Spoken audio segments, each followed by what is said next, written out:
to a show.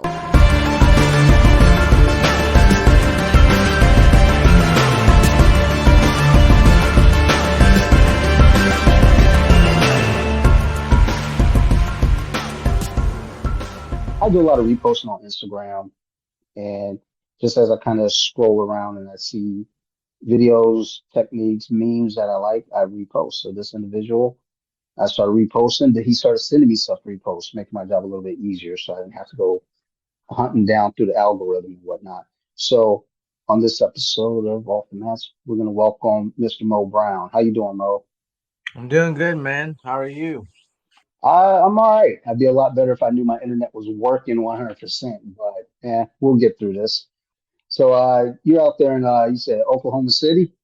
Yeah, I live in the OKC metro area, but I train in Edmond, Oklahoma. Okay, all right. So what's the like jiu-jitsu scene like out there? Man, I guess I've traveled around to a few different states. It's at my academy, I would say it's definitely different. You can get a little bit of everything. But that's how the whole, at least in the metro and in Tulsa, which is another heavy grappling city in Oklahoma, the culture's mixed. You have your gladiator gyms, but then you also have your real structured, we're doing self-defense, gyms, and then you also have your in between or a little bit of both. And for you with grappling, what got you into martial arts in general? Man, honestly, as a child, so my dad was a boxer. I don't know if you would consider boxing a martial art or just strictly a sport, but they Yeah, call it's it a the martial sweet art. science, so we'll just go with that.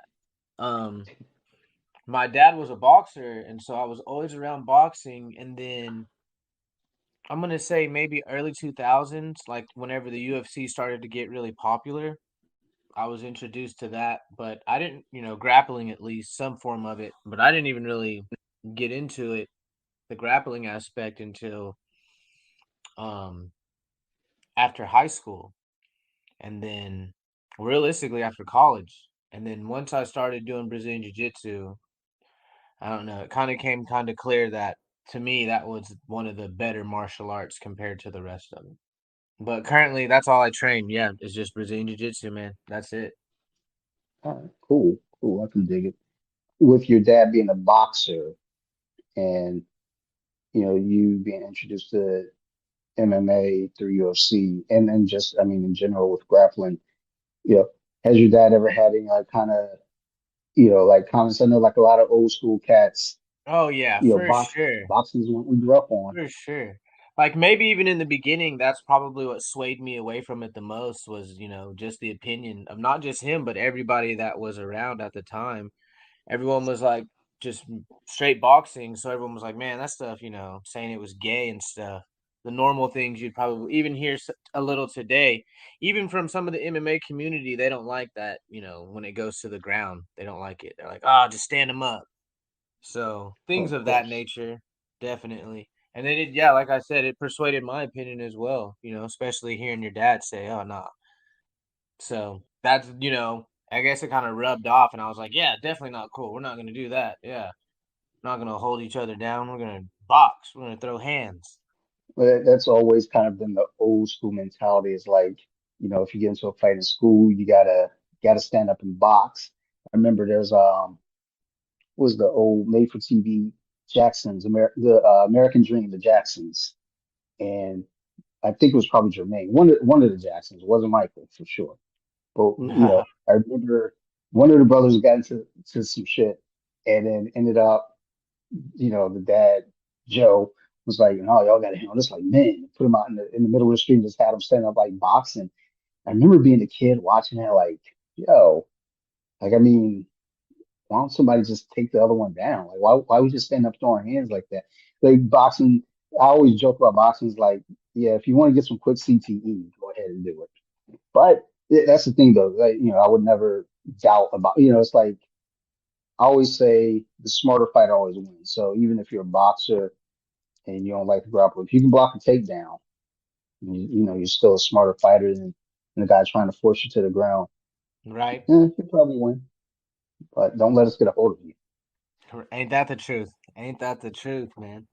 You know, it's funny that you bring that up with like CTE because, before I started grappling, because I was just like searching, because even before grappling, I was like doing Spartan races. Because what got me started on this whole journey was I had a daughter and I was just like, I can't set any, what's the word I'm looking for here? Any precedents, like anything I expect out of her if I'm not doing something myself. So then at first I Yeah. started doing Spartan races and those were fun, but like it's like long distance running basically with obstacles involved. So it wasn't as fun, especially once I started doing jujitsu. So it doesn't even compare as far as being fun, you know? And so I was on the cusp of either going in to try MMA, which I still would have probably learned some jujitsu along the way, or just strictly sticking to jujitsu. And then that was like one of the real make or break details was like, man, I really don't want any like head trauma, you know? I want to just be able to Mhm. have a clear mind when I'm older and clear thoughts, a clear head. Yeah, that's one of those things when you even think about the ideal of fighting, just like your regular like schoolyard fights even. The one kid gets the headlock on someone, you know, and that's always been kind of the thing I've always, just thought. It's like, even when like I would get into a fight in school as a kid, I'm trying to like rush the kid. I'm not trying to stand. And I think that was just early on sign of me knowing I don't have hands. So Right? like, I wasn't trying to get knocked out in front of everybody in school. Um, Right, exactly. Strike but first. Let me get close the distance at least. yeah, at least. I mean, even Hoist Gracie in UFC one, his first fight, he threw like a fake kick, and it wasn't even like a good kick. It was just like I don't even know what it was, but it was just to make the guy kind of reach down, and he rushed in, and I think I'm pretty sure he fought. Did he fight Shamrock first? I think I can't remember, but he goes for this like fake jump kick, like it was weird, and then but he got what he wanted. He got in close, grappled him down, and then choked him. But I don't know. People, I mean, there are people still to this day that kind of live by that ideal, like, like just stand up and bang, bro. Like, all right, man. Right. So whenever I was in high school, that is kind of what got me into just at least even trying MMA or getting interested in it was, the movie Never Back Down came out and I had moved out of my hometown for like a year and I came back. And when I came back, there was like a group of kids that had started like doing what Never Back Down does, like inviting people over on Friday nights and like a bunch of people were just fighting with gloves.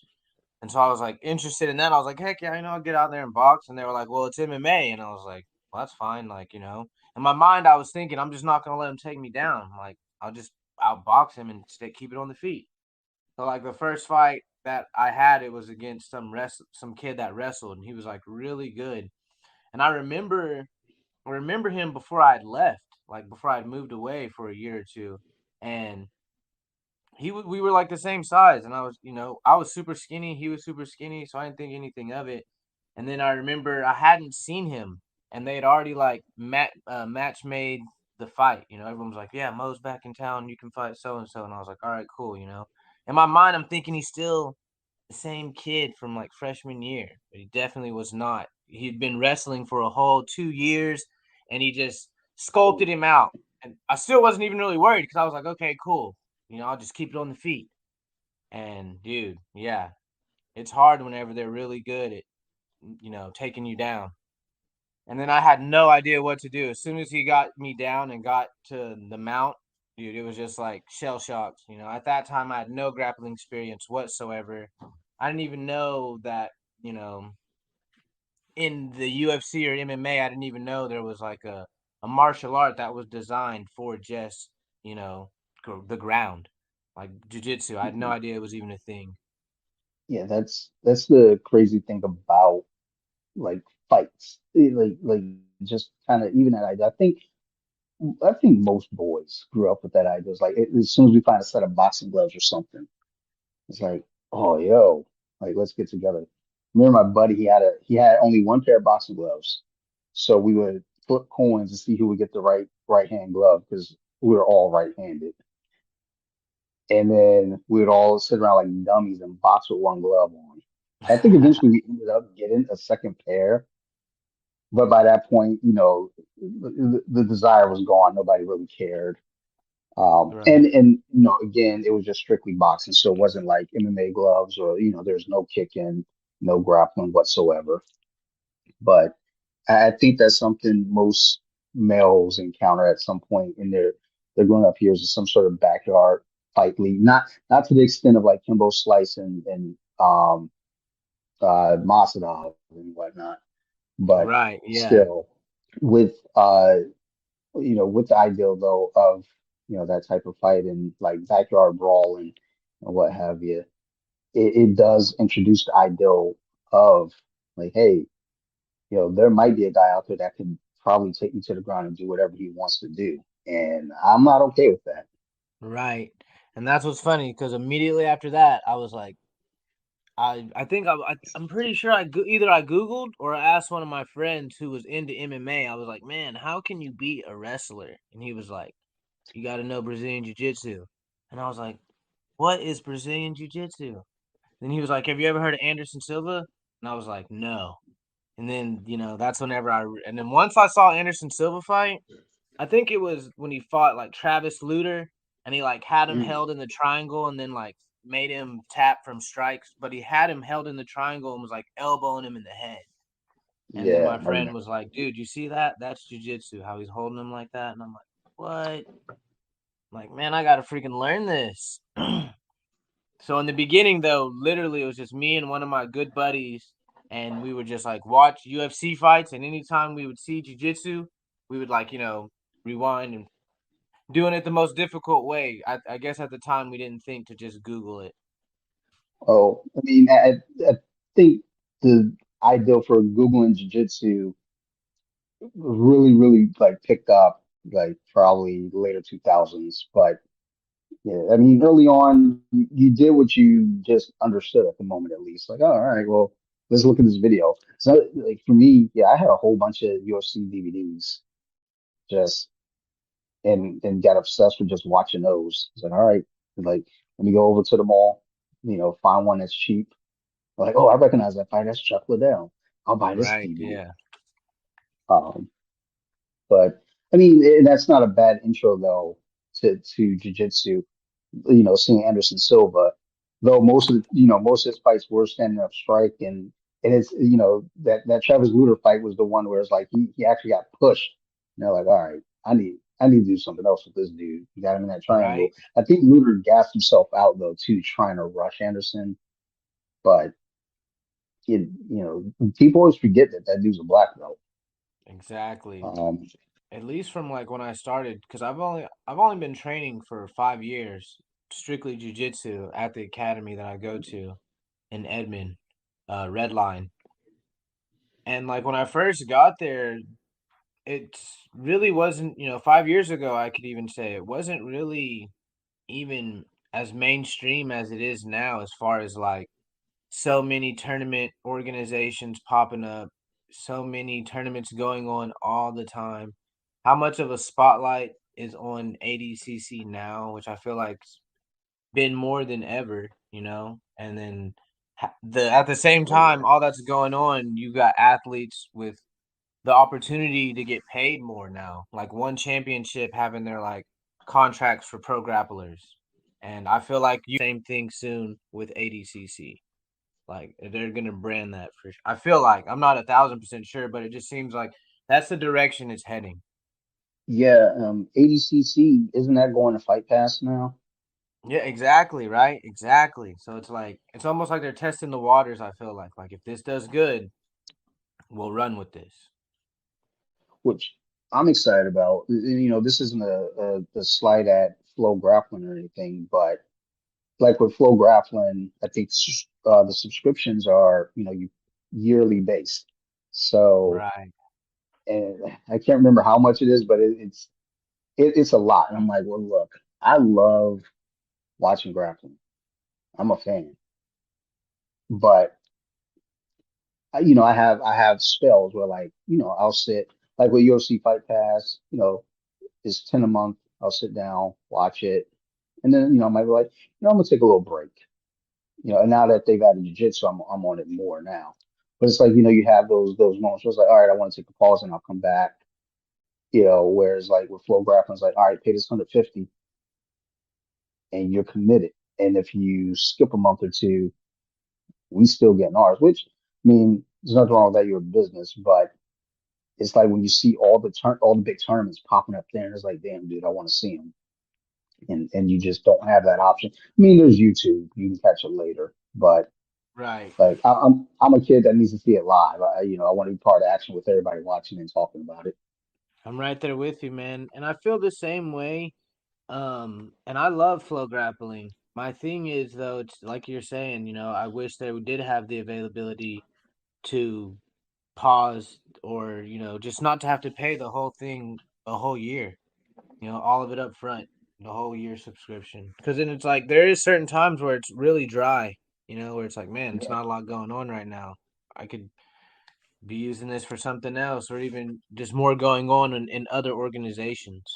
hmm Well, and that's one of the things with flow is like you get wrestling, and that's cool. I like me some wrestling, but again, you have those moments, like you said, where it gets dry, and you're just like, all right, well, what else? What else can I check out? Like I know over in California, my good friend Fredo, he's he started up during the COVID years, as we call them now. He started up Arte Suave Elites, and he's been doing like a monthly grappling show, along, the coast of California. And it's like, that's cool. So, there's another option there, so it's like, okay, and like you said, grappling has kind of taken this form now where we're starting to see more of it mainstream and more organizations are popping up.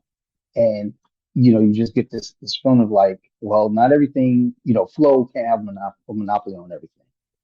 So seeing ADCC go to UFC Fight Pass, even though they're another one that's kind of monopolizing things, but still, like, I want to be able to look at grappling other places than just on an app I pay 150 a year for. Right, exactly. When you take jiu-jitsu into account now and just the events that you watch and kind of learn from. Is this a thing for you where like you'll watch a fight to win or ADCC and then kind of start like studying those types of films and techniques from the events, or are you more of like a, all right, this is what I'm learning in my gym right now. I want to like kind of go at this and then add to what I'm learning in the gym from strictly in my gym. Man, I'm like I would say a mix of all of that, really, but I try to formulate it into what fits me, I guess you would say, because I still practice what we're doing at the gym, but I guess you would call it game plans. I have like separate game plans. Like, okay, I never go into any training session without like, I guess you could call it a game plan of like what I'm going to work on that session. Sometimes it could be the whole week where it's like, all right, this week I'm strictly focusing on this. And then that may be something that I've learned from my gym, right? And then the next week it's going to be like, well, I've been working on this, and this is something that I've picked up, whether it be from watching the higher levels at ADCC or the main events at Fight to Wins or One Championship Grappling, or just like I freaking scrolling through Instagram and see a cool move, and it's like, man, that kind of looks like it's a little bit of this position and that position. I think I could do that, and then I'll drill that all week, and then try to hit it live at the academy. So I'm really, it's really to me, it's just based on what fits me. Like, because that's why I like jujitsu so much too, because it's kind of like developing a video game character, except you don't have the luxury of, I mean, but you still could change your attributes in real life. Like if you need to lose some weight or want to get a little stronger, you go to the gym, work out. But as far as like body types, not every move is gonna work the same for me as it does for the next guy because I'm a little taller, or he's a little shorter, or I'm a little skinnier and more flexible, and he is not that. So different moves work with different people in different ways, I feel like. And so it kind of, at a certain level, it leaves it up to you to be like, well, what's your jiu-jitsu going to be like then? And then you just got to, work on figuring that out, I guess. No, I couldn't agree more. I'm always a firm believer in, your jujitsu has to work for you. You know, if you're not a tall, lanky individual, then maybe, triangle isn't necessarily your go-to move per se. Whereas, I had a teammate who he was just that. He had long limbs and he would always tell me like, no, no, you have to do it this way. That like you're having a problem because you're like you're not doing it this way. It's like, no, I'm having a problem because I got short, stubby legs, dude. Like, Right? like I'm not, Exactly. I can't do that. Now there were things that it definitely helped, because I will admit, there was a touch of laziness in my technique when he's showing it. I don't even think it was laziness as much as I just wasn't aware. It was like, oh, I have to really shoot my hips up, and that definitely helped. But for him, it was just like he didn't have to do that. He just had those long legs and just would go. Or if he's going for a darce, like it was a no-brainer for him. That was the go-to. Whereas me, I got these little T-Rex arms. Like anytime we have to work on darce, I just look and I'm like, dude, uh, all right, I'm gonna try, but there are Hey, angles, sometimes that's but all you can do, though. yeah. Well, and that's the thing too. Like my coach, he points out, I was like, look, not every move is going to be for you, but still learn it. You know, at least now that I've learned it, I have an idea of how to defend it. I have an idea of what they're going for. So it's like, okay, maybe I can get out of this before he gets there. Whereas, you're going for something I've never seen before. And it's like, wait a minute. Like, what is this worm guard stuff he's doing? You're good. You have a preferred guard that you work with? Man, I guess, yeah, it really depends on if I'm in the gi or not. If I'm in the gi, here, yeah, I like the reverse or De La Hiva guard in the gi, honestly. I'd like to do a lot of back takes, sweeps, triangle entries if they're lacking. In no gi, I can't lie, I'm really a leg locky guy in no gi. I prefer to, be open guard. I still have a pretty good takedown game though, so if I'm pulling guard, it's just because I don't like to stay on my feet forever. Like I get it, stand up is a part of grappling for sure, but I train Brazilian Jiu Jitsu, which most of it's on the ground. So if I haven't made my takedown within like the first 2 minutes, I'll pull guard just out of wanting it to get to the ground. No, that's definitely, I agree with that. I used to be like the kind of mindset of like, okay, I got to shoot for this takedown, I got to shoot for this takedown, and I still post memes about guard pullers just to kind of, keep the variety available. Oh But yeah, no, I mean, um, I feel no type of ways, man. I'm a smaller guy too, so a lot of the times it's like, you know, if I'm getting a takedown, that means I had to up the level on, some bigger guy. And that's another thing. I don't like to, I know it's not a soft sport or a soft martial art, but at the same time, I'm not an a-hole, you know what I mean? I'm not trying to like take anybody out at an open mat or during practice. So I don't try too hard at the takedowns, you know what I mean? Especially being a smaller guy. no, for sure. Uh, But yeah, no harm or foul in freaking, share away on the guard pulling memes, man. Oh, well, and the funny thing is, I've kind of toned down on it because now when we're training, I've been pulling guard a lot more lately, just It because it's like, happens I though. mean, yeah, well, it's the fastest way to get there. It's like, all right, well, look. But then the problem is like, look, if you're gonna pull guard, you better have a good guard game. Right, And I'm yeah. like, Follow up. yeah. Yeah, it's like I'm working in steps of like, okay, pull guard. Oh snap! Now I gotta figure out what to do now that they're in my guard. Sweep. Submit something. You know, instead of just pull guard, like, okay, now we're here. Your turn. Right, Uh, right. so for you, are you an active competitor or like what's your your I guess preferred training style now? You training to compete, training, just be a better martial artist in general, or where do you go if you're jiu-jitsu? Man, I would say really all the above. Like I train to compete, I train to be a better martial artist. My daughter also trains jiu-jitsu as well. So as time moves on, I'm trying to focus more on her. I'm not trying to force her into anything though and like, be a world champion or nothing like that, but I just want her to definitely be able to handle herself. And then if she wants to take that avenue, I want to have um her game set in place already to where it's like, okay, now we don't have to turn you into a competitor. You're already ready for that if you want it, you know? And as far as myself and competing, I competed a lot at blue belt and at white belt, and I've only been a purple belt for since October of 2022, but I haven't competed at it yet. And if something falls into my lap because there's like what is it, the East Coast trials in October in New Jersey? Yeah.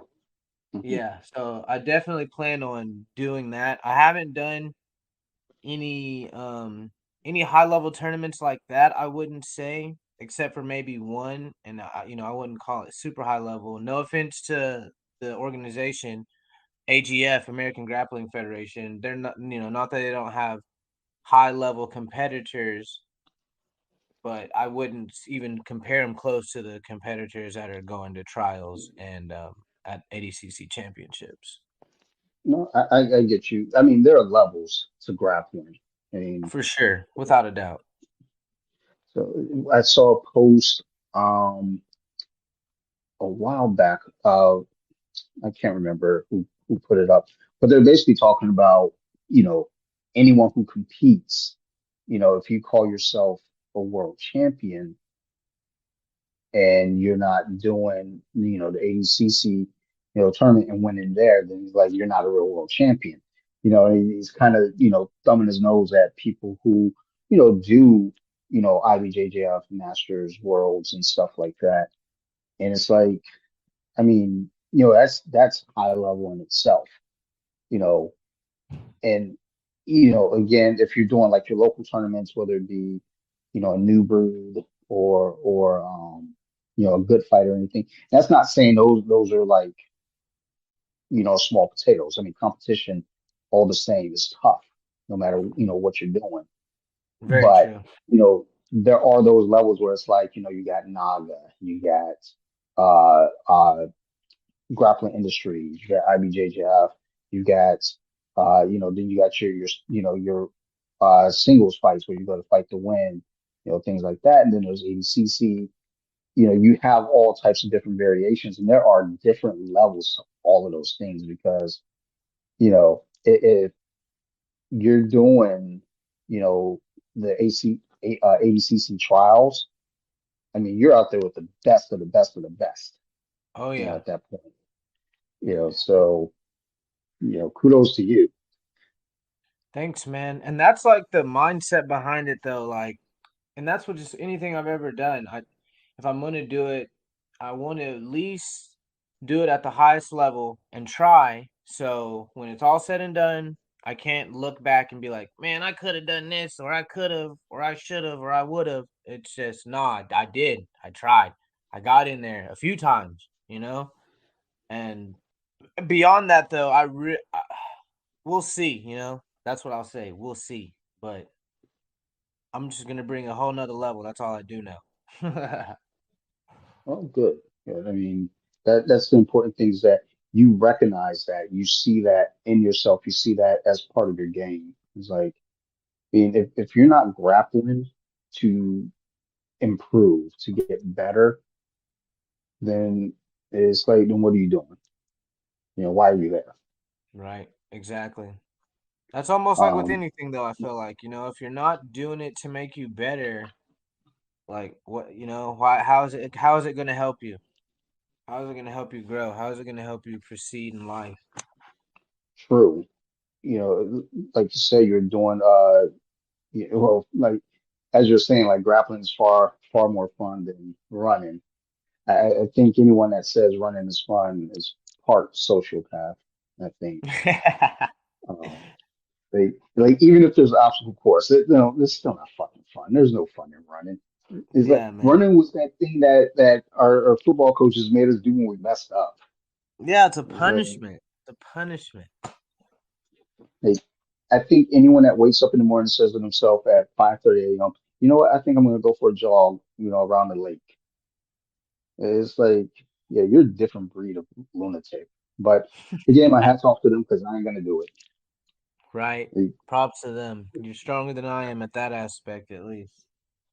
yeah, and it's like I accidentally woke up early this morning. I was like, I could go downstairs and go on the treadmill. I was like, fuck that. Let me go ahead and lay back down. Like, I'll be all right. I'll do it I'll walk when I get home. But yeah, it's I always think, again though, in anything that you're doing, I mean, more so grappling because that's just the world that we're in right now. But it's like, yeah, anything you do, make it worth doing. If you're out there grappling, you say to yourself, eh, like even as a hobbyist, because I declare myself as a hobbyist, but I still want to be good. I don't want to be that guy that's like, oh, I'm a grappler, but like I'm not good at grappling. It's like after each class, you want to be able to say, that you're better than you were when you walked in that morning or that afternoon Yes. or that evening.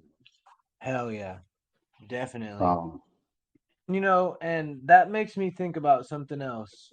I feel like that might be why a lot of people drop out of jujitsu is because it's not even that they're not improving, but to them, especially in the beginning, from that white to blue, man, it's like survival, like survive, like even even through blue a lot of the times, you go to open mat or you get in with a heavyweight that's just, got that pressure on you, or he's super strong with these jack guys to get that pressure on you, and it's survival.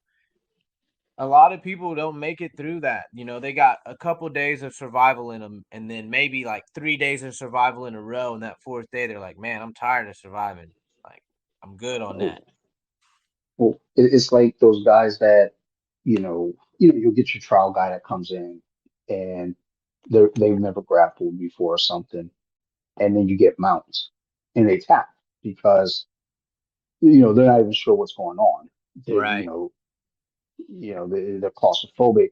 You get some guys that they'll tap from that and they'll learn. Okay, wait a minute, that wasn't too scary. I just didn't know. And then you get those guys that they'll get there and they'll freak out, they'll tap and they'll get there again. And they're like, I don't like that.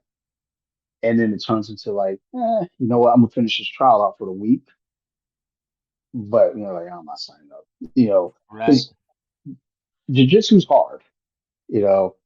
You know, you've been doing it for 5 years. I've been doing it. Where am I at now? Somewhere like 7 or 8. Um, and it's one of those things where it's like we understand that it's hard, but to some degree, it's easier for us. At least like the basics, coming in. Whereas you get your trial class guy come in on some basics, and they're like, oh, that's complicated. That's hard to do, or Right. I don't get it. But from the outside looking in, it is hard, you know. But Definitely. uh, There are days I wanted to quit for sure. Even after oh tournaments yeah, sometimes. Dude, I've been in tournaments where it's like, I'm a smaller guy, so there's like nobody in my bracket and then the bracket above, and so I gotta go up like 2 weight classes. Even whenever I'm in brackets with the same weight class, and I just go in and get mopped. Or you go in and go against yeah, like some 16-year-old prodigy and they just beat you in like 2 minutes. You're like, what? Like, yeah, maybe this is not for me. man. the game is changing though. It's so weird because you got these kids coming in. I remember when I used to coach our kids class and looking at what those kids are learning now as kids, it's like, man, when I first started, you know, I'm learning, simple things like, oh, we're learning what a Kimura is. We're learning we're learning how to secure mount and things. And that's not to say the kids aren't learning that. They're learning that along with like, all right, now here's a berimbolo, you know, like go ahead and do this. And, here's a crab ride. And now you're going to get the back. And it's like, Right. these kids are moving in ways that,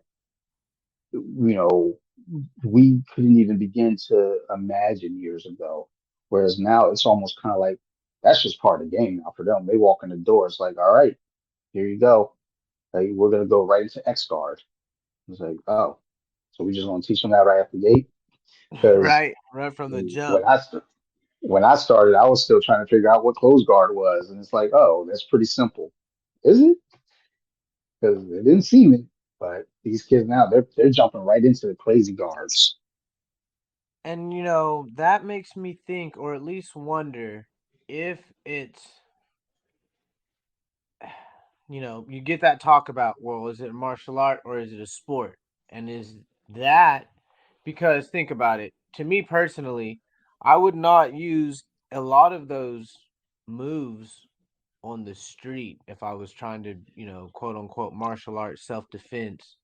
I wouldn't use any pulling guard or anything where they could strike me where I'm in a bad position. And as far as like doing like borumbolos or inverting, all that advanced stuff that's really effective in Mhm. sport, do you feel like that's going to, I don't know, do you feel like it's going to change the game in a negative way? Um, the thing about that too, though, I'd like to think that, like I was saying, with like boxers versus a grappler, or really any fighter versus any other fighter, goes for Right, like a smart fighter has an upper hand. So I feel like if you have jiu-jitsu in your pocket and you go out there and you're winning IBJJF tournaments and ADCC tournaments, so you're doing sport jiu-jitsu, I'd still like to think that your sport jiu-jitsu gives you the body awareness to win a street fight with body control of the other person. But I don't, you see these videos of your black belts, even blue belts, in an altercation. They're going just basically for that, just control. But then I've seen right. videos of white belts going out there trying to like take a dude down in the streets and miss him and then get him mollywopped. And it's like, oh my God. Like I'm embarrassed at that point. It's like, damn. Don't say you do jujitsu. Don't say you train. We don't know Look, that why guy. would you do like that's Aikido? That's what you're doing, Aikido, not He was a jujitsu. trial What class. you He only doing? took the trial class. But you get that though. You get those trial class dudes that go, "Oh, I know jujitsu," and I was like, "No, you don't. You only took the trial Right. and you didn't come back." Man. Um, That's the beauty of it though, because the mats never lie, man. It's hard. It's hard to, you yeah, can say all you want, but you get on the mat and then that the truth will come out for sure.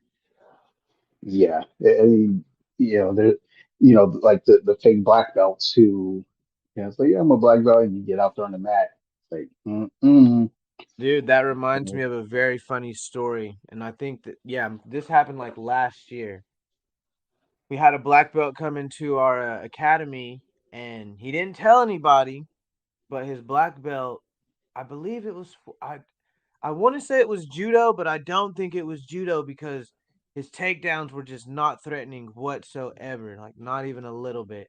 So anyway, he comes in and he's like, he even like got his chest out and like shoulders back, and my coach was there, who's a black belt, really good black belt, Tai Gay, and didn't tell him anything, And so we're thinking, and I'm thinking, everyone else is like watching, like, man, we want to watch this roll because it was at an open mat, and we're like, man, thinking we're about to see a really good roll between two black belts, and our coach just starts thrashing this guy, and I'm like, dude, like just wondering, it didn't take long to figure it out though, like this guy's definitely not a black belt, and I don't know what in his mind he thought he was gonna come in here and like gain magic powers because he was wearing the black belt, or and then right before he leaves, man, I want to say it was Aikido. I really do, but I don't think that was it. It was just some martial art where it was just like not close to grappling, would not hold up in grappling setting, any other grappling setting, and I'm just like, I just don't understand what possessed you to do that, man. What made you think like that was gonna work out for you? Yeah, that's one of those weird things too, because that's kind of a another one of those old school things where, you'll see, like a YouTube video of, an Aikido blue belt, or not blue belt, black belt, or, a Taekwondo black belt, you know, come in and say, oh, I'll be able to hang. There's like this one guy recently. It might be an old story, but I saw it recently where a guy, he promoted himself to black belt. And it's like, okay, like, I think I saw like, it. Didn't he do it in front of his own students and was like, "I'll never let someone else put their." Yeah, he was like ranting about how he was letting another grown man yeah, judge him or something like that. yeah. And it's like, look, man, like you said, the mats don't lie. If you're genuinely the black belt, purple belt, blue belt, brown belt, any of those belts, I mean, you get on a mat, it's going to be known. Um, there's the video of Ashton Kutcher rolling with Craig Jones a few years back. I think Ashton's supposed to be a brown belt, and looking at the video, it just looked really unsettling. And then people start questioning, like, well, is he really a brown belt? Like, who promoted you? Things like that. Just Right. it's always just it, it's cringy.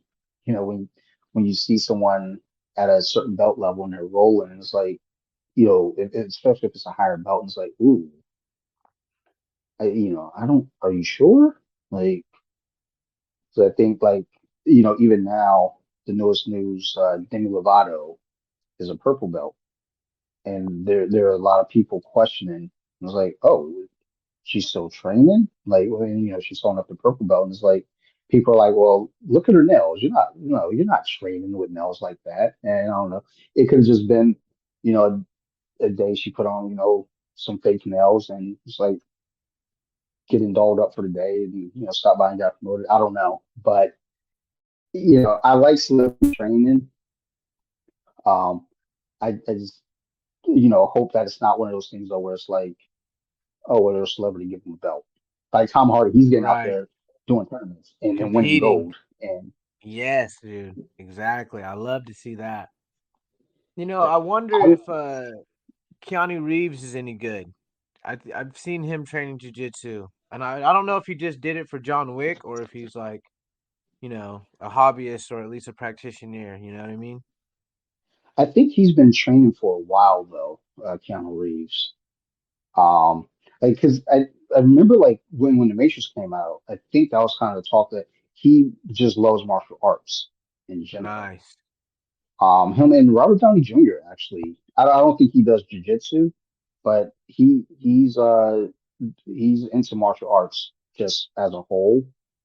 Guy Ritchie is a black belt, and he's competed in IBJJF tournaments.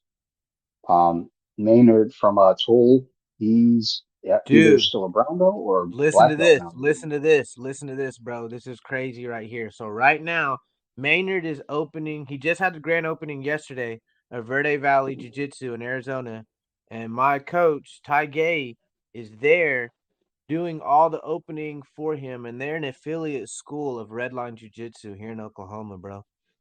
Nice. Yeah, their whole curriculum. There you That's why go. he's there. He's there for 3 months. He's training all the lead instructors up in the same curriculum that we learn because that's how good it is. Nice, nice. Love to hear it. And no, trust me, whenever you tag me in a video or send it to me, I see it. I'm like, okay, all right, I like it. Go ahead and throw it up there. Um, but that's cool as shit, dude.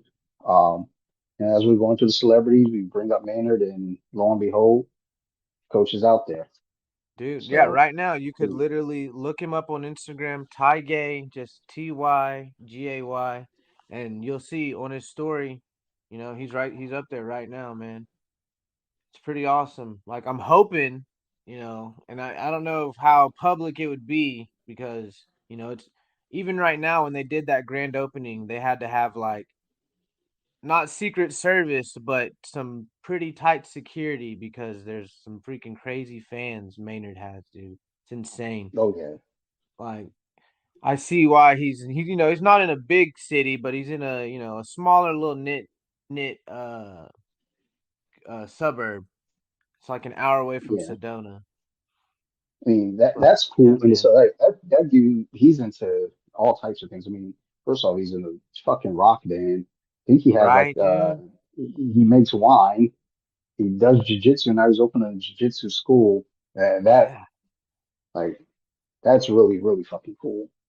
Dude, it's Um, awesome. but see, now with that, y'all got to go down there and like once everything's broken in and open, you know, head on down there, get some Oh training yeah. down there with them Without as a well. doubt. Without a doubt, man. Without a doubt. But yeah, it's like again, it's cool seeing celebrities get out there and train. I think everyone from the Justice League, except for Ben Affleck, like everyone else is doing jujitsu, and Affleck was like, I'm gonna smoke a cigarette, like I'm Batman. I'm Fuck good. y'all. I can't breathe. Like, well, it's like in Batman versus Superman. Like Superman and Wonder Woman are fighting Doomsday, and Batman's like, yeah, I got this grenade You guys launcher. got it. Y'all got that. He Handle gives that. him, yeah. He shot the grenade with the kryptonite in it and gave a thumbs up. He was like, my work here is done. I'm gonna go smoke a cigarette. It's like you Man, bastard. But yeah, I'm pretty sure they all do some sort of jujitsu except for Affleck and maybe Ezra Miller. He seems like a lunatic. He might need jujitsu in his life, maybe, but I don't know. He be kidnapping and stalking people, so maybe he don't need jujitsu. right. But Like, I know just the way to um, hold you down. What? he's like, wait, what the hell? Yeah, I learned it in jujitsu. And like just like a grappler just pops up. No, you didn't. Don't put our See, names like on that. that's something I think they should do that, or they even might do. I think I was watching Moe, the guy who runs ADCC. I think his last name's Basim, maybe. But he was talking about doing, because I guess at the last ADCC they had kind of like social media celebrity matches, Mm, and he was talking about trying to get some, bigger celebrities out there. And I'm like, man, it would be cool to see like any celebrities that train that really do train them go at it, even if they had like a four-man tournament, four celebrities that train jiu-jitsu that are pretty good. Definitely Tom Hardy in there. yeah. I got to get him in there. Tom Hardy and Mario Lopez get Benny Hey, that versus would be a AC good Slater. one. Um, actually, I think well, yeah, they might both be purple belts now. I know Tom Hardy was a blue belt back over the summer, just Right. running through people, and Mario Lopez, I think he got promoted to purple, Yeah, no, but he did. I think he did. I think he did as well. Who does he train under? Is it Gordon Ryan uh, or is it Mario just Lopez, Kenzo? Yeah. I don't know actually. Like I Man, look it up, but I'm scared to crash the internet on my phone, so. Um, but man, now I'm like really curious about that. Because like I see it in passing, but I never like stop. I'm just like, oh, cool, look at that, AC Slater. Knew all that wrestling at Bayside High would come in handy. Like when Slater and Zach got into a fight on the show, I was like, oh snap, Zach don't want none of that. But I think he trains too. Because yeah, there was a picture of both of them as blue belts. that's And I was like, yeah, wild. do a rematch. My money's still on Slater. So let me ask you something that's kind of been the question in the air. Mhm. Um, do you feel, or how do you, or I guess just what is your stance on, let's say you have somebody younger training jujitsu and somebody much older, like let's say 50 years or older, or even 60 years. We'll go 60 years and older. Because at Okay. my academy, I believe we have one guy that's like 75, and dude, he's more consistent than most people. It's crazy. Um, but Nice. as far as like leveling them up, you know, that's as far like with belts, like how would you go about handling something like that? Because a 75-year-old white belt is definitely different than a 21-year-old white belt. Well, absolutely. Um, it's something my coach and I talked about a couple months back, just kind of in passing, after class. And he had brought up kind of a point about at our gym, we have, different level grapplers. We have competitors, we have hobbyists, we have people, that are just kind of like on the fence in between. Um, and, one of the things that he was saying is you take a look at the grappler and, he used the example of, an older grappler that, might have neck problems. That person's obviously not going to be inverted anytime soon. But you know, could they explain it? Do they understand what it is? You know, that factors into, leveling them up and their knowledge of the game. I mean, yeah, you're gonna have, your young guns coming in there, full of piss and vinegar and and able to just, train 6 days, 7 days a week without fail, not taking a round off. Yeah, they're probably going to progress faster, obviously. We'll have more mat time, but then you got your 75-year-old who's there consistently, but he, might have to go at a slower pace. But, you still see them picking up the techniques and understanding, what to do and drilling and working hard. Because, I mean, at the end of the day, I mean, you put in the work, you're going to get the results. And, if you got a 75-year-old grappler out there coming in consistently and putting in the work and it's showing.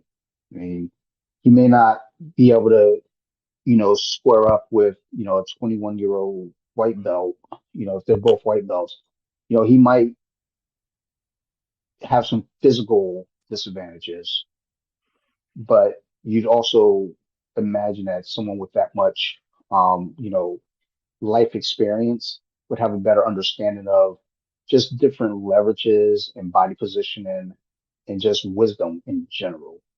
Like we always joke about like old man strength. And old man strength isn't just physical.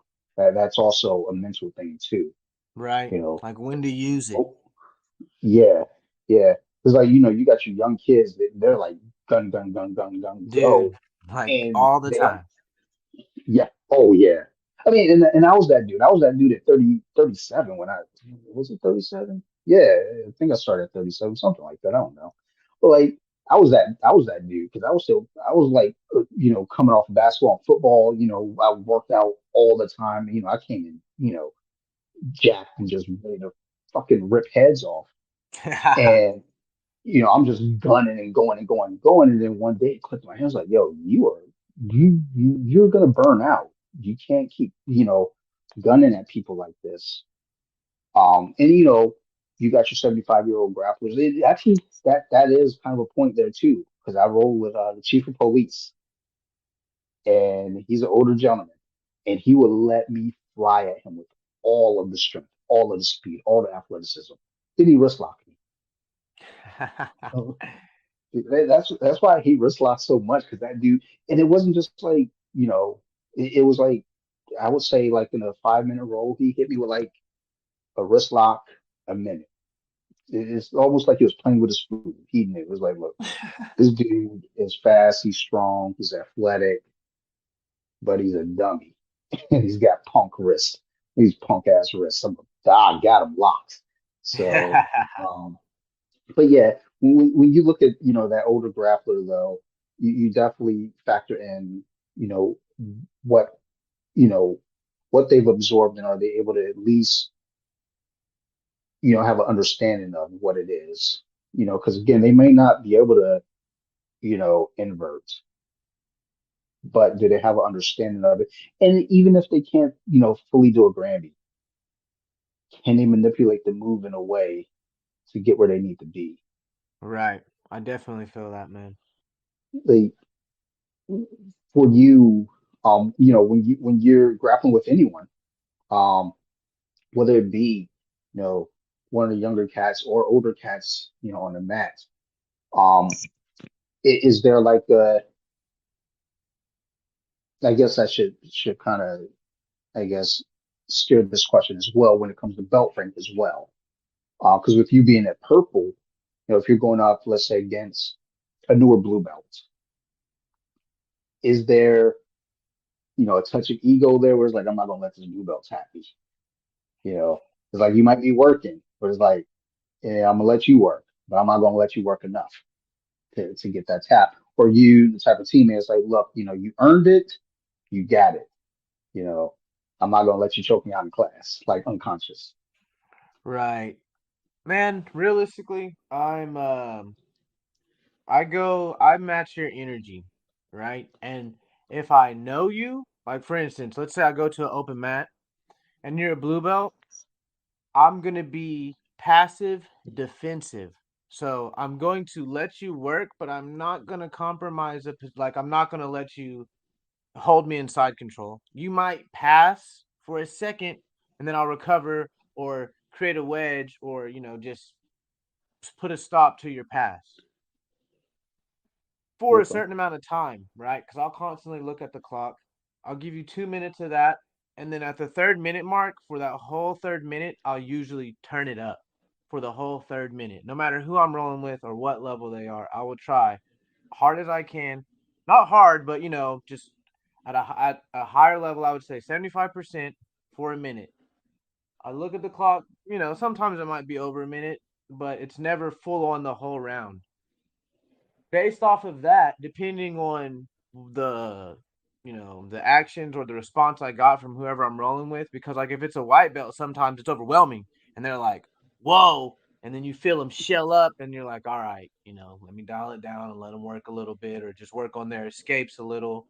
Then I'll let them get back to guard or whatever guard they're comfortable with. Now, if it was like a blue belt, if they're defending well, then I might still attack, but just attack with less aggression, where for instance, if I'm going for an armbar, if I'm doing it with 75% aggression, there's going to be no pauses in my transition. I'm just going to hit it right to the armbar. But if I'm dialing it down, there may be a pause here where, hey, I know you feel this coming. You got time to try something, right? And then I'll work Hmm. progressions from there.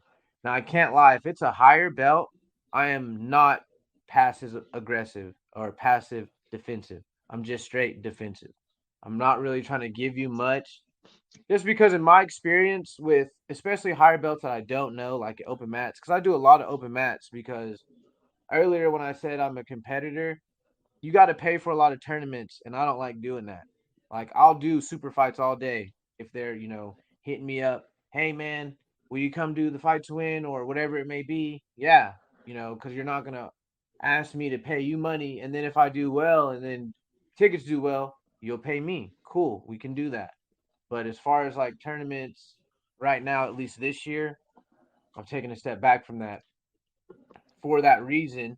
I've done a lot more open mats to keep my competitive spirit alive, I guess you would say.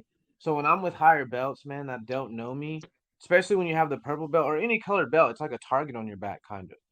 So I Yeah. go into those a lot more defensive, but I also go into them playfully. Like I'll smile. I'm making sure I'm smiling at whoever I'm grappling with to give them the idea of like, I'm not here to kill you. I'm not here to prove something to myself because you're a brown or a black belt and I'm trying to, oh, I tapped a freaking brown belt today. Like, no, dude, like work your game a little and then depending on how their reaction or response is, I'm going to try to impose or work my game on them because you know how it can be. Like you said, there's levels. You get with a really Yeah. great brown belt and don't even get me started on the black belts. And that's another thing though. I've still ran into black belts where it's like, man, I don't know, like you sure? And that I don't know. That's what I'm saying. I don't know, but I ran into it where it's like I don't know. I don't know how this guy got his black belt, and he's definitely it's in jiu-jitsu for sure. And I just I'm not feeling it. And at sometimes I'm like, well, maybe they were taking it easy on me. But then Hmm. it's just I don't know, that's what I'm saying. I'm not trying to talk down on anybody or talk crap about anybody, but I just feel like there might be a problem in the community where people are just getting belted because of time. No, I get you. Well, there was a gym that I initially did a trial at. A friend of mine was training there, and I it didn't end up choosing that gym. I just didn't really like the atmosphere.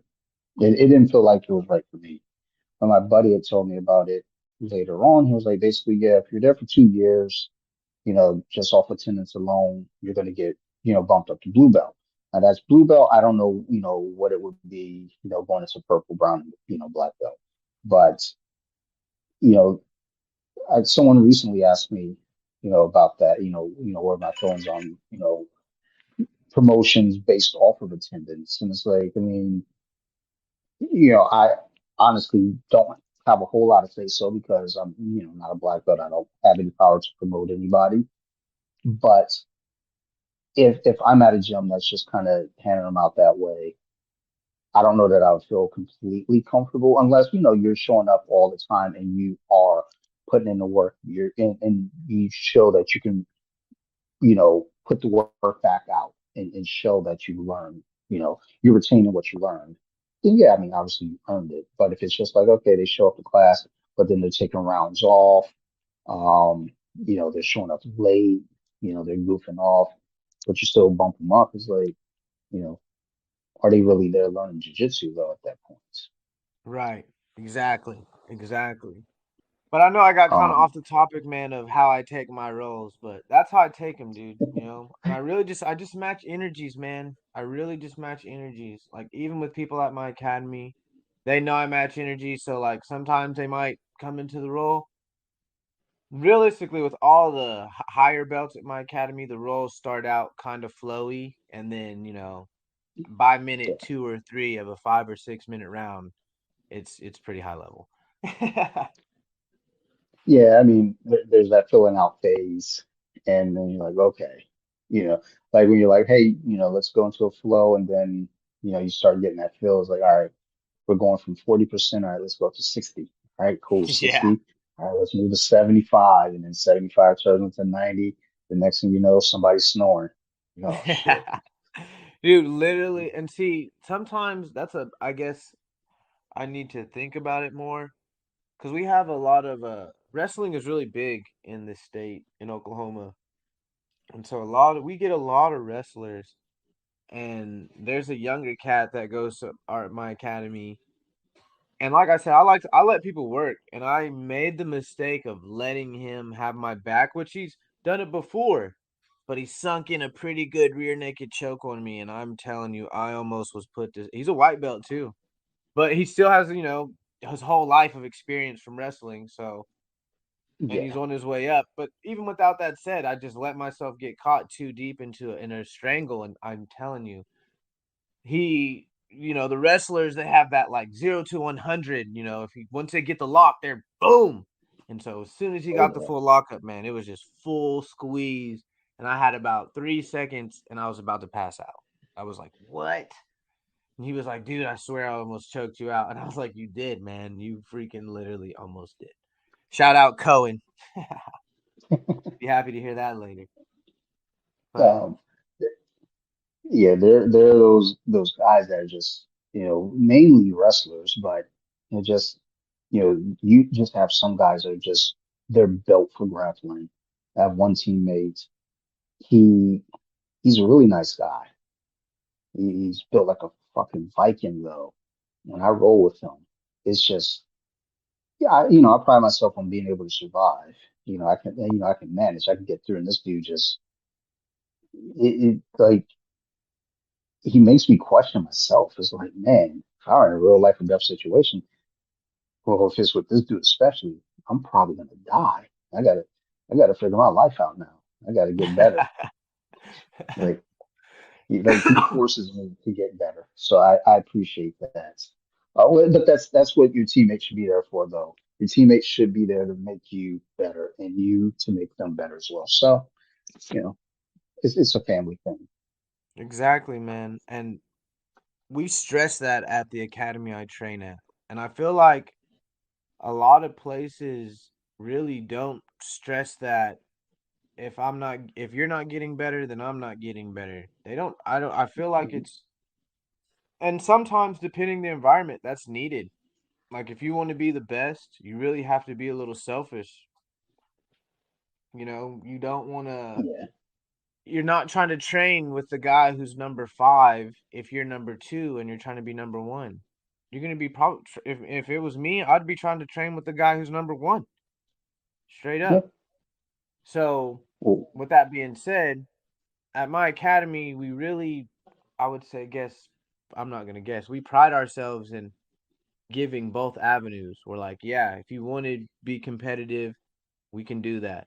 But at the same time, we're not just gonna come in and destroy our partners and, you know, make sure every round I'm winning every minute of every round. Like, yeah, you might think you're getting better, but in reality, how are you gonna respond in a match whenever you end up in a position where you're not on top or you're not um in the position of dominance and you're underneath somebody and you're uncomfortable and you've never been there because you focus all your time in training dominating and now here it is you're dominated and you don't know how to respond. So like were you getting better at yep. jiu-jitsu or were you just mauling people and like, putting yourself on the pedestal? Whole time you didn't even know how to escape an armbar. Whole time you didn't even know how to get escape the back mount. Just simple positions like that. I mean, that's like the ideal of, you know, the NFL draft. You know, you get those players who they hadn't lost a game in high school. They go to college, they never lose a game in college. So chances are they're going to be the number one overall pick. And if you're the number one overall pick, you're probably going to a team who probably didn't win a game the year before. Right. And and now, you obviously can't come in there with the expectation that you're going to go undefeated when you just joined a team that, earned the number one overall pick because they suck. You do have those players that crumble under that pressure, Oh yeah, because without a doubt. they've never been up against adversity like that.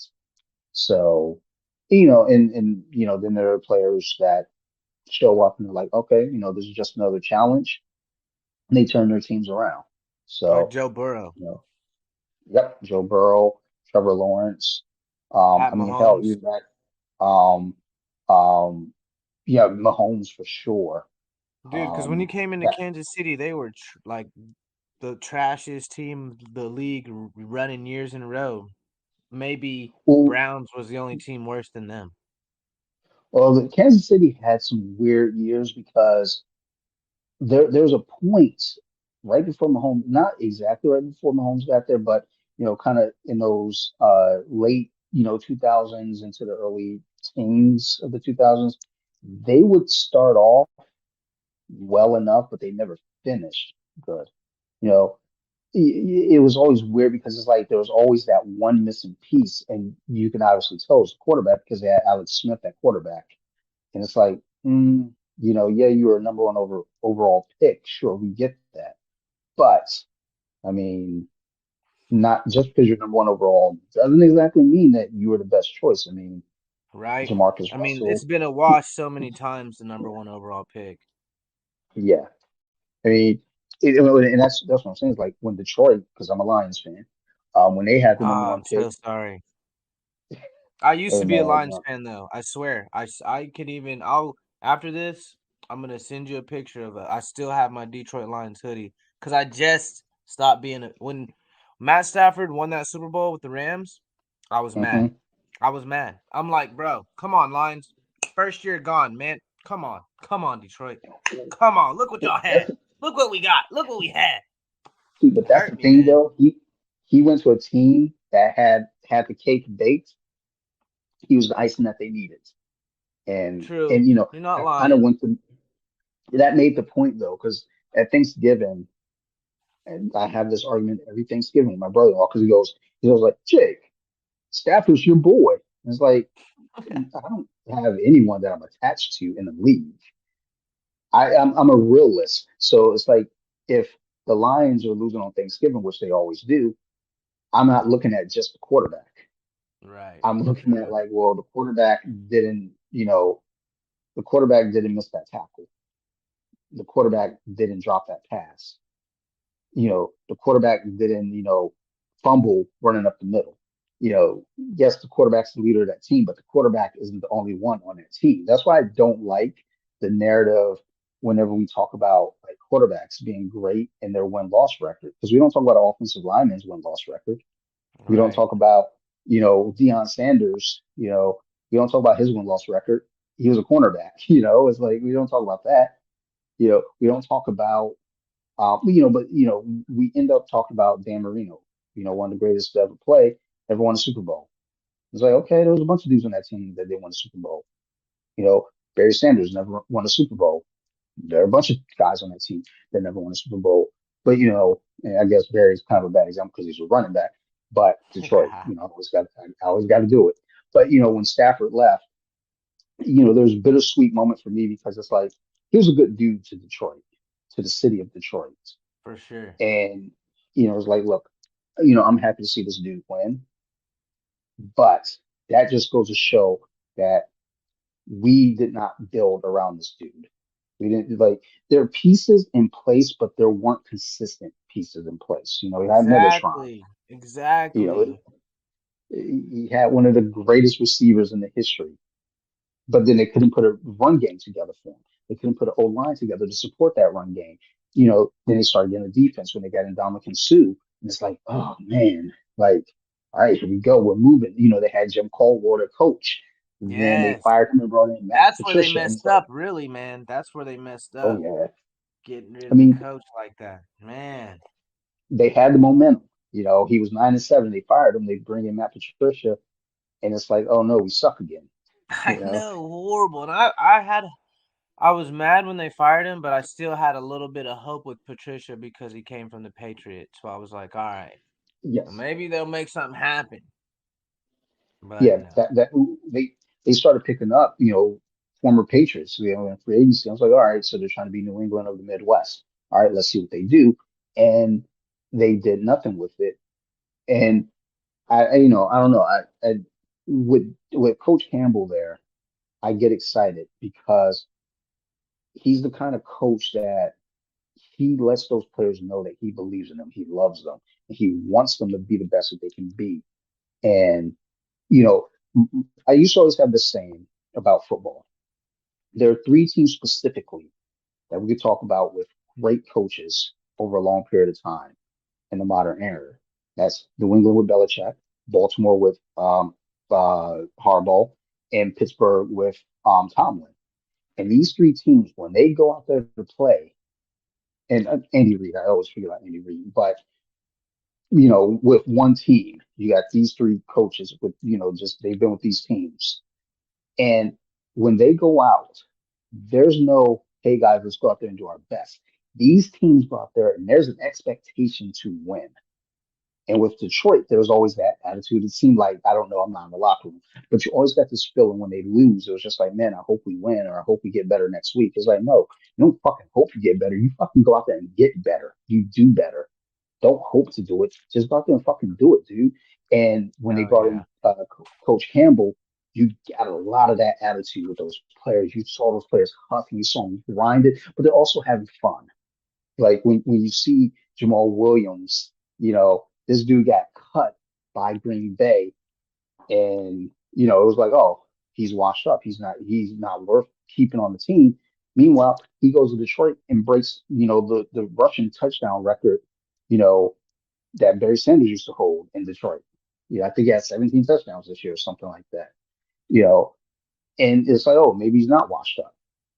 He came in, behind DeAndre Swift, who's, a young stud, a starter. It's like, oh, this dude from Georgia, you know, this is the run game that we're building behind. And Jamal Williams comes in, and Dan Campbell didn't make it a competition. He made it known, like, look, we're winning this together. We love you all. And Jamal Williams, I think he needed that because up there in Green Bay, it's not that Green Bay, didn't have a good staff. I think they just had a staff that was kind of like, look, we or trimming the fat, and you're part of that. We got to let you go. Mm. And he comes to Detroit and he felt welcome. They brought him in and was like, look, man, you part of the team. DeAndre's here, but you part of this team. And that's what I love about Coach Campbell and what he's bringing to Detroit. I mean, that run at the end of the year that they had, not even at the end of the year, Yeah, dude, that mid was to the end. surprising, honestly. They turned it around. And I think that was the thing. They lost those close games. They lost 48 to 45. They put up 45 points and lost. It's like, how are you putting up 45 points and losing your game, son? They put up 45, and I think that's when it kind of clicked. It was like, yo, we are losing games that we shouldn't be losing. They only had 3 games this year that they legitimately lost and they were not in it. They got shut out by New England 26-0. They got the asses beat by Dallas, and then Carolina beat them towards the end. Those 3 games, they lost by more than a touchdown. Every other game was within 4 points. So, and I think they took that and they looked, they're like, look, we are close. We're missing something. Oh, we're not finishing these games out. We're not closing out, or we're not starting fast enough. So, what Coach Campbell's bringing to that team, I'm all for it. I'm in. I love it. Do I think they're going to win the Super Bowl next year? Probably not. But You do I think think they'll they're have a moving in the winning right record? direction? I think so. I think it's next year is going to be a weird time for the NFC North because I think Chicago, despite having the number one overall pick, I think that is a good team. And I said both those games that Detroit beat them in, I was like, I felt like Chicago's like, you know, the team that could beat the Lions. And I think Detroit beat them 31-30 in the first game. And then the second game, they blew them out. But I think when you look at that division, Green Bay, who knows what's going to happen with them, depending on quarterback. But even if Right. Rodgers stayed, I mean, he was there this year. Um, Minnesota, I think Minnesota, they're similar to Detroit in that they play these close games. They're the opposite of Detroit, I should say. They were winning these close games that they probably shouldn't have been winning. Detroit were losing these close games that they shouldn't have been losing. And I feel like it could flip flop next year, where Detroit ends up winning those games that they should have been winning. And Minnesota is probably going to lose games that they should have been losing because that's what happened the year before with them anyway. And then I don't know. I think they'll have a winning record. I don't know that they'll win their division, but I think they'll be impressive next year. They finished 9-8 this year.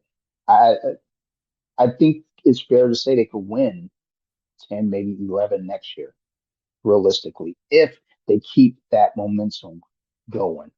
But also understanding too, they do have a second place schedule that they're going to be playing. So they're going to be playing those teams that finish in second place in all the divisions in NFC. So those are some tough Uh, teams. They're going to be playing oh Dallas yeah. again. They're going to be playing um uh who won it? Seattle again. They're going to be playing NFC East. It doesn't matter. I don't know who was the second. Oh, that was Dallas. The South, I mean. I think it might have been Carolina. So they'll get Carolina again. So it's going to be one of those years where it's like, 3 of those teams they played this year. 2 of them beat their ass. One of them scored 48 on them. So it's like, okay, here's your chance to show, you're not the punk on the playground. Like Right. you want your turn on the sliding board, you're gonna take your turn on the sliding board. You ain't gonna let them push you back up off the steps. Um, but yeah, I'm excited for next year with the Lions. I mean, that's just my heart right there. I'm from Detroit, so and Detroit's coming down here to Baltimore next year to play the Ravens. So I'm gonna be there in attendance for sure because Nice. I got you. Win or lose. I think last time they came down here, I went to the game. It was a rain. It was like heavy rains, and Detroit lost. I think 48-0. Well, it wasn't the last time, but this was like Ray Rice. It was Ray Rice's rookie year. I Oh remember it man. was cold and it was raining, and I remember like laughing because I was like, well, at least they can't see these tears because there's so much rain. It was like, and my uncle was at the game on another level somewhere. I couldn't find him because I think he tried to call me, and But it's like I don't want to share this pain together. I don't want to be here in Baltimore's M&T Stadium crying while the Lions lose with my uncle. No. So so yeah. So all the listeners listening to all that, yeah, y'all know it. I stepped away from football a little bit, but I'm excited to get in the Lions, and y'all know I'm from Detroit, even though I live in Maryland. So what's up now? Damn. All right, we way off track. No Um, worries, man. This is a good conversation, dude. I'm surprised I didn't even know you were from Detroit. That's interesting. yeah, like every so often, like I don't post it too much. Um, like once in a while, because I have a bunch of Instagram accounts and I have multiple podcasts. And on one of the other podcasts, I'm very vocal about being a Detroit fan. I post a lot of Detroit stuff to that Instagram account and everything, even though it's a shared account. But like on my birthday in a couple of weeks, the Red Wings are coming down to play the Washington Capitals. So we're gonna go on that Tuesday night and watch the Capitals lose to the Red Wings because Detroit. It's just like it's in my heart. I've been here in Maryland for 30 years, so you would think like, oh, he's warmed up to the Right? He's from Orioles and the Baltimore now. Ravens. Yeah, nah, son, nah. Like honestly, I like the Ravens. I don't like the Ravens fans. They're annoying. Like Yeah, they're some punks. Um, but I love the Orioles fans though, and they're the same exact people. You go to an Orioles game, they're so sweet, they're so cool. But I think it's because the Orioles suck, so they're just super chill about it. Like, yeah, we right. suck, Super but humble. whatever. Yeah. But the Ravens is like, what? The ref stole the game from us. It's like, dude, shut up. Like y'all We lost never fucking lose. We never lose. 28-3. You're like, they ain't no ref that's gonna save you, son. Bust chills. And then all the Washington teams, I don't even like, their football team, whatever we want to call them now. I mean, I cheer for them because my co-host from my other podcast, he's a fan, so we cheer together for each other's teams. Right. Um, and then Detroit played them earlier in the year, so I went over to his house, watched Detroit beat their ass. And then we recorded a podcast right after, because you got to get it in while it's fresh. Right. But So how did you feel you about know, that L? oh no, it got close for a second. I was like, oh no, no, no. Like I can't have Detroit losing at home, and then I got to sit in this man's living room, and then I got to record with him. If Detroit would have lost that game to Washington, I would have legit packed up my shit and went home, and just like, yeah, we'll record tomorrow. Man, that's what I used to Um, love about when Matt Stafford was on there. Those like, I mean, I guess really any time in his career, you could, if they were down by 21, even if it wasn't at the beginning of the fourth quarter, if they were down by 21, you could still have hope with Matt Stafford back there, man. oh yeah, he was the king of the comeback. Bro, I'm like so many times where you're just like, what? You stop watching because you're like, yeah, those motherfuckers. And then eventually, I purposely just started coming back at the fourth quarter. Like, yeah, I'm gonna wait, but they'll be back in the fourth. I'll cut it back on in the fourth, bro. Never Sometimes you failed, have to do that with Detroit. You can't man. watch the first three. You It's got to hard wait for to the be a fourth fan, because man. It's hard. yes, Props to you, cause I'd been a I fan mean, since like a kid, dude. Like since I could remember, you know. And then just like, man, yeah, so oh many man, years. it's that Oh, weird thing. It, you know, and I always feel like when you're a fan of a trash football team or sports team, period, there's this thing about it though. When they finally win, you can say, you can legitimately say that, I was there. Like I only know one Cincinnati fan, one. And when the Bengals made the Super Bowl last year, I shouted him out because I was like, yo, this is to the only Bengals fan I know. Like, I don't like I don't like anything about the state of Ohio. Like, if it were up to me, I would wipe it off the map personally. so But you hate Ohio I've, State, huh? oh, I mean, let's not even start there. Like, if I see Scarlet and Gray anywhere, you like. you're a hitchhiker, you don't spell in gray, trust me, you don't have to keep hitchhiking, son. You better hope the next car come along soon because I'm gonna leave you. Like I have no love for Buckeyes anything. Like period. And now I will say this year when they played Michigan, I did think Ohio State was the better team. Michigan beat them. Now I thought, okay, if they see each other in that playoff, oof, I Yeah. want to see the rematch, but I don't know, man. You know, Yeah, I think they're gonna be trouble next year. who, Ohio? Yeah, Oh yeah, without a doubt. I don't like him either though, man. I'm a big Michigan fan. I'm a Michigan fan over every other sport, honestly. Mo, I think you and I are about to become the bestest of friends. I think so, man. I think so. That's what I was trying to get to. My dad's from Detroit, and I still got a Oh, lot of nice. family that lives there, man. Yeah, same here. But no, that's cool, and it's just funny, like just the world. You just think about, oh, it's a small world because it's like here we are, shooting messages on Instagram and reposting shit, and then do the podcast, and then suddenly it's like, oh, you're a Lions fan? Oh, you're a Michigan fan? Oh, wait, you got family in Detroit? Like, all right, word. And the funny thing, neither of us is even close to the state. You're in Right? you're in Oklahoma, Exactly. I'm in Like Maryland. what? But that's the connection, man. Like you're Yeah, saying, yeah. small world. Crazy. Yeah. Yeah, I always say jiu-jitsu connects us all in some way. Oh, without a doubt. That's another great thing about jujitsu is the connections and the people you meet and like me and you right here, right? Yep. Crazy, man. It's awesome though. I love it. Yeah, absolutely. Like I always think to myself, it's like when I think about the connections that I've made just through jiu-jitsu and social media, period. It's like there's so many people I want to see in California. There, I got friends in Sweden. I got friends in Spain. I got friends in the UK.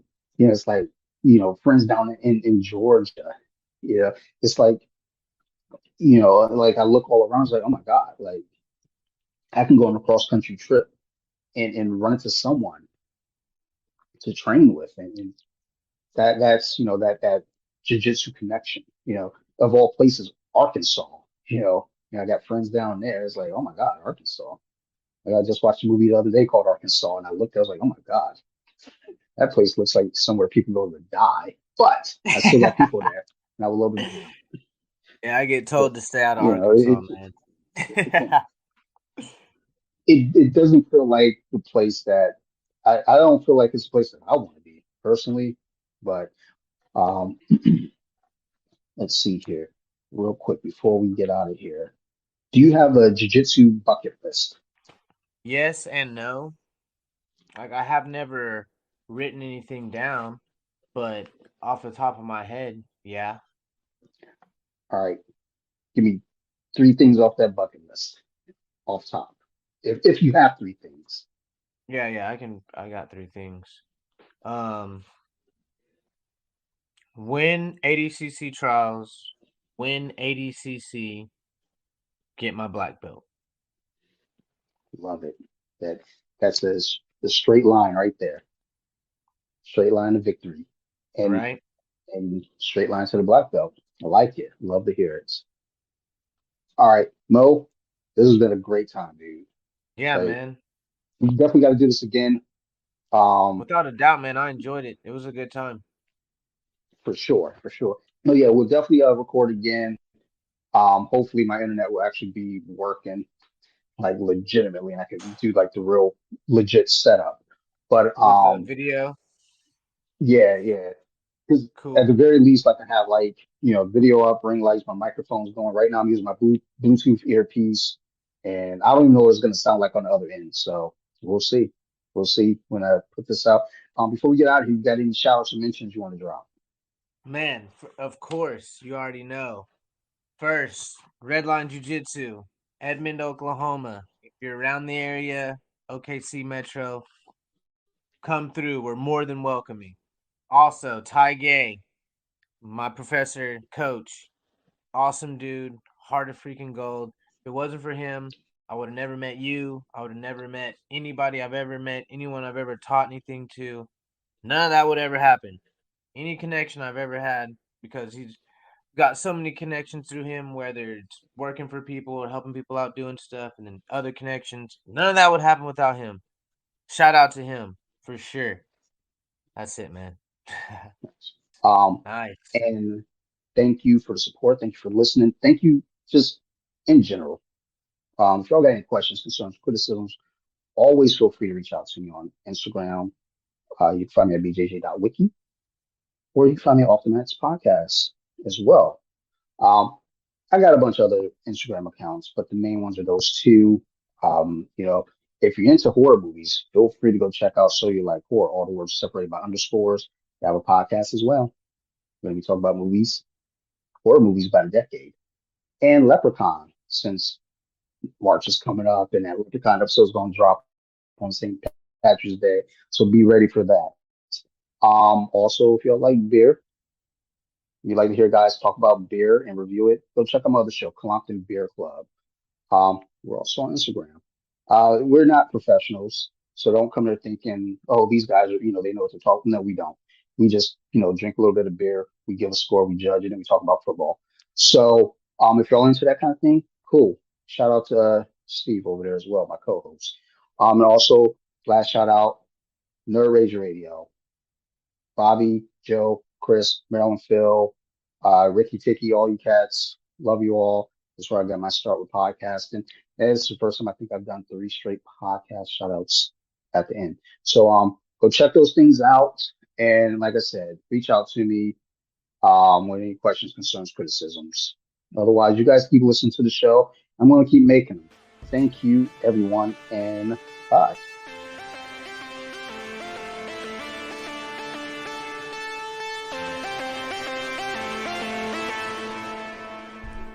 They were with it. Now let me sing a song.